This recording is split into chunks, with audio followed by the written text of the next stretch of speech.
Hello everyone, welcome back to this channel. इस video में हम डिस्कस करेंगे हमारा स्टेंजा नंबर 3 पोएम नंबर 3 का a tiger in the zoo से। और इसे जैसे लिखा है हमारी लिजी नॉरिस ने। और इसमें जो है स्टेंजा नंबर 3 जो है उसको पूरे से कवर करेंगे और साथ के साथ जो इसका वर्ड मीनिंग होंगे उसको भी हम कवर करेंगे। तो he should be snarling around houses. अब यहाँ स्नैरलिंग का क्या मतलब होता है? स्नैरलिंग का मतलब होता है घुराना, किसी को गुस्से में देखना। तो क्या है, यहाँ ही किसके लिए यूज़ किया गया है? टाइगर के लिए यूज़ किया गया है। अब टाइगर क्या है? घुरा रहा था अराउंड हाउसेस, जो इर्द गिर्द में आसपास में जो घर थे उनको देख के वो काफ़ी ज़्यादा घुरा रहा था। एट द जंगल एज, जो कि जंगल के किनारे थे। बेयरिंग हिज वाइट फैंग्स, अब उसके जो दांत थे, वाइट फैंग्स का यहाँ क्या मतलब है? जो नुकीले दांत हैं उसके, काफ़ी लंबे लंबे जो नुकीले दांत हैं, और उसके हिज क्लॉज, उसके जो पंजे हैं। टेरराइजिंग द विलेज, यानी कि उस टेरराइजिंग का मतलब होता है डराना। जो जंगल के लोग हैं उनको वो डरा रहा है। तो एक तरह से एक वो केज में बंद, और केज में बंद होने पे वो जो आसपास के घर हैं वहाँ उनको गुस्से से देख रहा है उन्हें। और जो जंगल्स के एज पे, जो जंगल के ही किनारे पर थे, बेयरिंग हिज वाइट फैंग्स। अब वाइट फैंग्स यहाँ नुकीले दांत की बात की गई है, उसके क्लॉज है, पंजे हैं। टेरराइजिंग द विलेज, और जो विलेज के लोग हैं उनको वो घुरा रहे हैं और डरा रहा है। तो इसमें जो है उसकी पूरी वो बताई गई है कि किस तरह से वो फ्रस्ट्रेटेड है, बहुत ज़्यादा ही एंगर में है।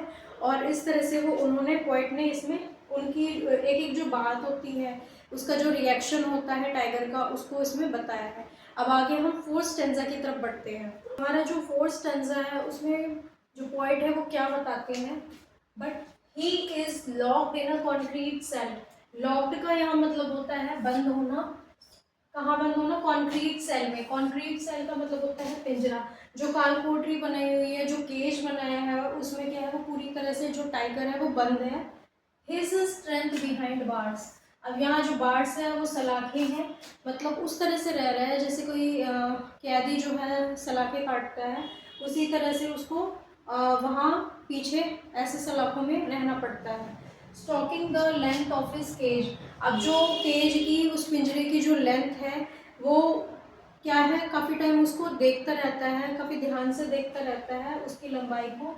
इग्नोरिंग विजिटर्स, और जो आने जाने वाले लोग हैं, विजिटर्स हैं, उनको क्या है, वो इग्नोर करता है, उनकी तरफ वो ध्यान नहीं देता। लॉक्ड का मतलब होता है यहाँ बंद करना। कॉन्क्रीट सेल का मतलब होता है पिंजरा, कालकोठरी, जो कमरा है जिसमें वो रह रहा है, केज। और उसकी जो स्ट्रेंथ थी वो बिहाइंड बार्स, बार्स का मतलब सलाखें है। और यहाँ पर जो यहाँ इग्नोरिंग विजिटर्स है, जो विजिटर्स हैं, आने जाने वाले लोग हैं, जो जू में आते जाते हैं, उनकी तरफ उसका कोई ध्यान नहीं है, वो उनकी तरफ नहीं देखता, उनको नज़रअंदाज कर देता है, इग्नोर करता है। ये हमारा इसमें जो फोर्थ स्टेंजा है उसमें ये जो 4 लाइन से हैं ये बताती है। अब आगे हम नेक्स्ट स्टेंजा और जो लास्ट स्टेंजा है उसको कवर कर लेते हैं। अब चलिए बात कर लेते हैं अपने लास्ट स्टेंजा की। स्टेंजा नंबर 5, ये क्या कहता है stanza? He hears the last voice at night. अब जो ही है यानी कि जो टाइगर है वो क्या सुनता है? लास्ट वॉइस एट नाइट, आखिरी जो आवाज़ है, रात की जो आखिरी आवाज़ है उसको सुनता है। The patrolling cars. अब पेट्रोलिंग कार्स जो होती है, जैसे कार जो मैकेनिकल नॉइसेस होती हैं, बिजली से चलने वाले जो व्हीकल्स हैं उनकी साउंड होती है, वो सुनता है। And stairs with his brilliant eyes, और अपनी आंखों से उनको घूरता जाता है, घूरता जाता है। एट द ब्रिलियंट स्टार्स, एक चमकता हुआ जैसे कोई स्टार हो। तो अब यहाँ पर जो बात की गई है, सब कुछ जो चीज़ें हैं केज में जहाँ वो रह रहा है, जू में रह रहा है, उसके लिए डिफरेंट है। अब वहाँ जंगल में बिल्कुल शांति वाला एरिया था, ग्रीनरी थी हर जगह, वहाँ कोई भी इंसान जो था उसको तंग करने वाला, परेशान करने वाला नहीं था। कोई मैकेनिकल नॉइसेस, कोई जो कार्स व्हीकल्स हैं उनकी आवाज़, कोई वैसा शोर नहीं आता था। तो लेकिन यहाँ पर बिल्कुल जो केज है, केज में काफ़ी ज़्यादा क्या है, डिफरेंस है। केज में एक तो लास्ट वॉइस जो है वो आखिरी, रात की जो आखिरी आवाज़ है वो सुनता है। फिर पेट्रोलिंग जो मैकेनिकल नॉइसेस होती है, व्हीकल्स की साउंड होती है, वो सुनता है गाड़ियों को जाते हुए। And stairs with his brilliant eyes, और अपनी चमकती हुई आँखों से उन लोगों को, या वो जो जाने आने वाले हैं, जो जाते हैं, उनको देख रहा होता है। एट द ब्रिलियंट स्टार्स, एक चमकते हुए तारे की तरह।